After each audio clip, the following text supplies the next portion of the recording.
Welcome to my channel, Janice Rios. Presenting Pamumuhay kay Kristo, Lesson 1, Pagkilala kay Kristo. Lesson 1, Pagkilala kay Kristo. Kung ikaw ay bagong mananampalataya o muling nagpapasigla ng iyong pagtatalaga kay Kristo, mainam na balikan natin ang ilang pangunahing katotohanan tungkol kay Hesukristo at sa kaligtasang iniaalok niya.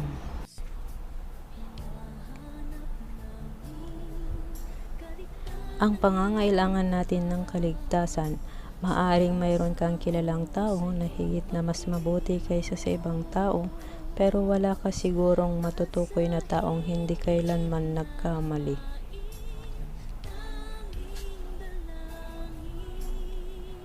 Mga taga-Roma 3:23, sapagkat ang lahat ay nagkasala at walang sinumang nakaabot sa kaluwalhatian ng Diyos.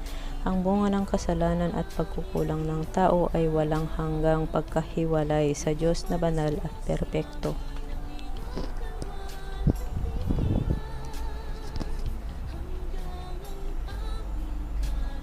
At dahil ang Diyos ang pinagmulan ng buhay, ang walang hanggang pagkahiwalay sa Kanya ay katumbas ng walang hanggang kamatayan. Roma 6:23, sapagkat kamatayan ang kabayaran ng kasalanan, ngunit ang libreng kaloob ng Diyos ay buhay na walang hanggan sa pamamagitan ni Kristo Jesus nating Panginoon.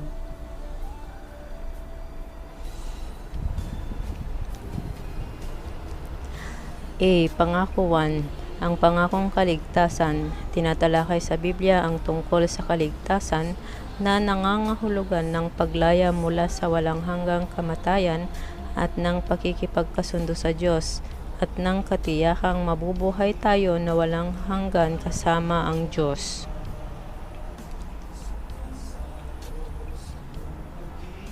Malinaw na ipinaliwanag ng Juan 3:16 na marahil ay ang pinakasikat na talata sa Biblia kung paano ka magkaroon ng kaligtasan at buhay na walang hanggan.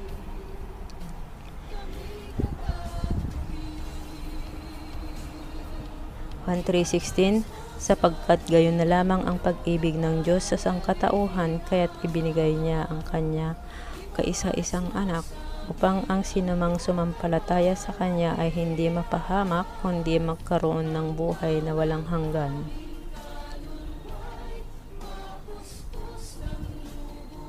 Isa-isahin natin ang mga bahagi ng talatang ito para lalong nating maunawaan ang simpleng katotohanan ipinapahayag nito, sapagkat gayon na lamang ang pag-ibig ng Diyos sa sangkatauhan.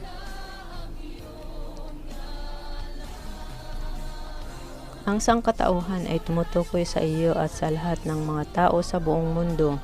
Mahal ka ng Diyos, at ang susunod na bahagi na talata ay nagpapakita kung gaano Kanya kamahal.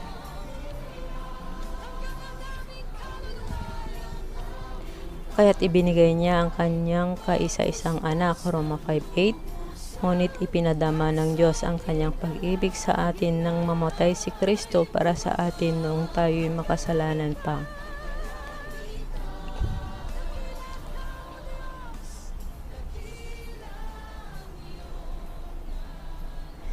Binayaran ni Hesukristo, ang anak ng Diyos, ang parusa ng ating mga kasalanan nang mamatay siya sa krus. Inako niya ang ating mga kasalanan at namatay siya minsan para sa lahat.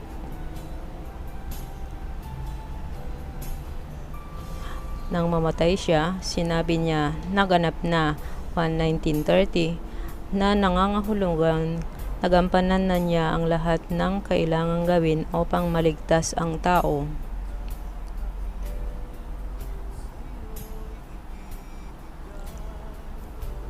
Juan 19:30, nang masipsip na ni Jesus ang alak, sinabi niya, tapos na. Pinikunan niya ang kanyang ulo at nalagot ang kanyang hininga.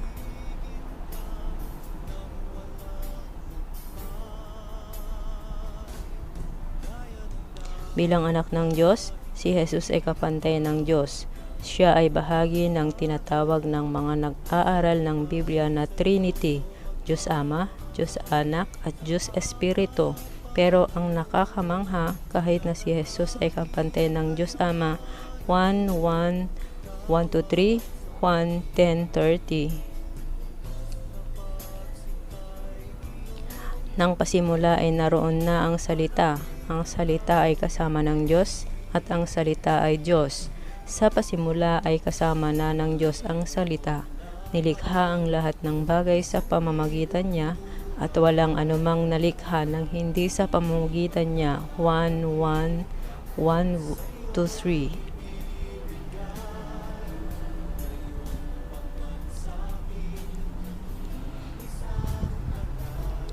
1:10-30. Ako at ang Ama ay iisa. Pinili pa rin niyang maging tao at mamatay para sa atin.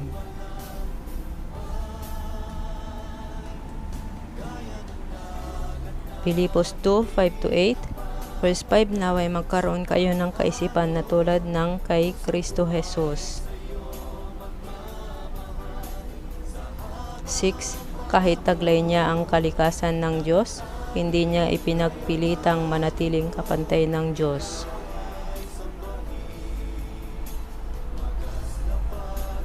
7. Sa halip, kusa niyang binitawan ang pagiging kapantay ng Diyos at namuhay na isang alipin. Ipinanganak siya bilang tao at nang siya'y maging tao,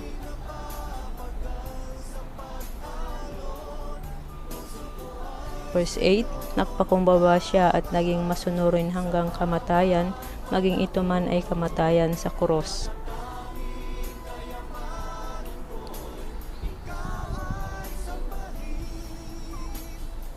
Upang ang sinumang sumampalataya sa Kanya ay hindi mapahamak. Kung sumasampalataya ka na si Jesucristo ang anak ng Diyos, at tanggapin mo siya bilang tagapagligtas, hindi mo na kakailanganing bayaran pa ang parusa sa iyong mga kasalanan dahil si Jesus na ang nagbayad ng parusa noong siya ay namatay sa krus.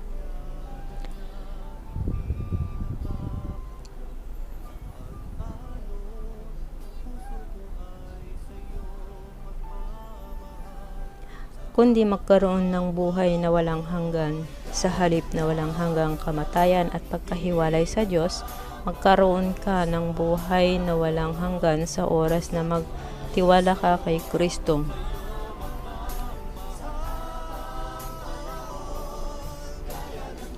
Malalaman mo na pinapatawad na ang iyong mga kasalanan sa Colosas 1:14. Sa pamamagitan niya ay napalaya tayo. Sa makatwid ay pinatawad ang ating mga kasalanan sa pamamagitan ng kanyang dugo.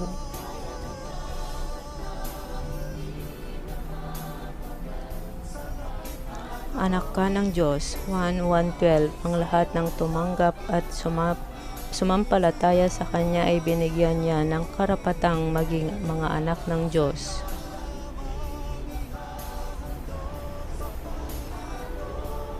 Mayroon ka ng buhay na walang hanggan, 1:3-16, sapagkat gayon na lamang ang pag-ibig ng Diyos sa sangkatauhan kaya't ibinigay niya ang kanyang kaisa-isang anak upang ang sinumang sumampalataya sa Kanya ay hindi mapahamak kundi magkaroon ng buhay na walang hanggan.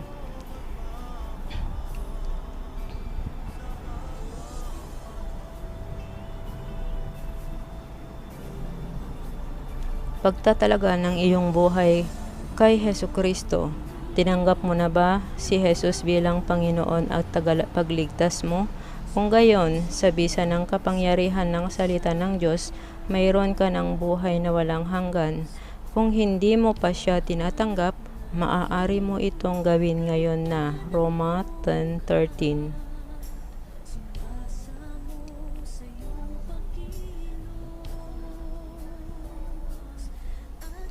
Ang lahat ng tumawag sa Panginoon maliligtas. Roma 10:13. Maaari mong tanggapin si Jesucristo sa buhay mo kung mananalangin ka ng tulad nito. Dasalin ng malakas na marinig ng iyong sariling pandinig, mataimtim at makatotohanan.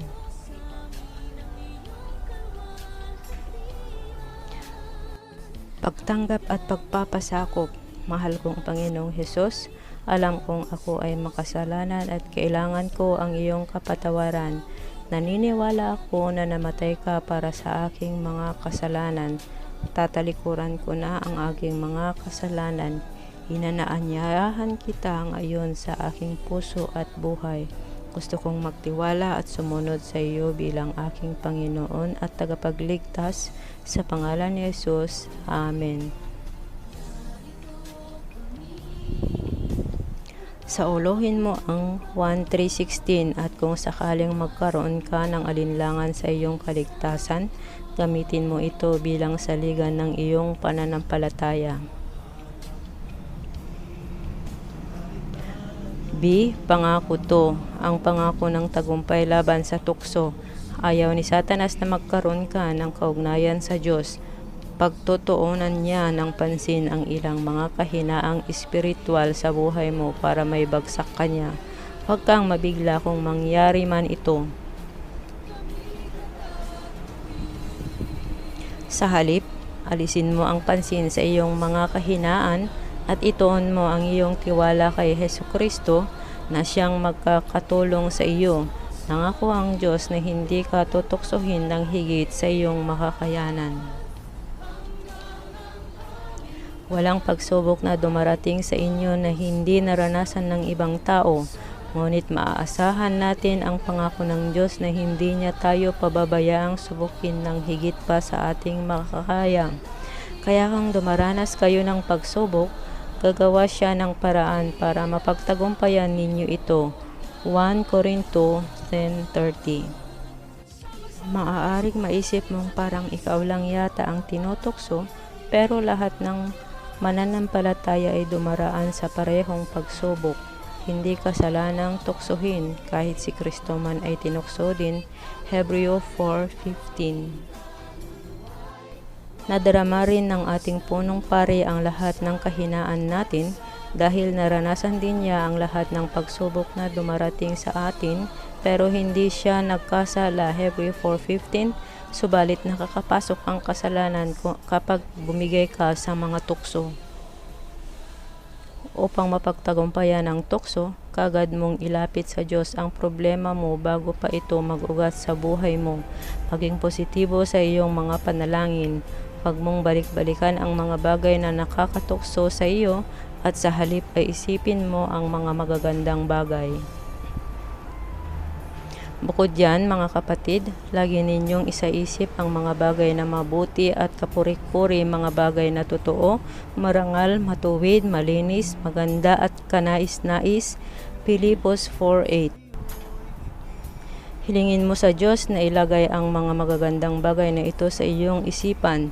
Pagbulay-bulayan mo ang 1 Corinto 10:13 at asahan mo ang pangako nitong tagumpay kapag natutokso ka. Walang pagsubok na dumarating sa inyo na hindi naranasan ng ibang tao, ngunit maaasahan natin ang pangako ng Diyos na hindi tayo pababayaang subukin ng higit pa sa ating makakaya.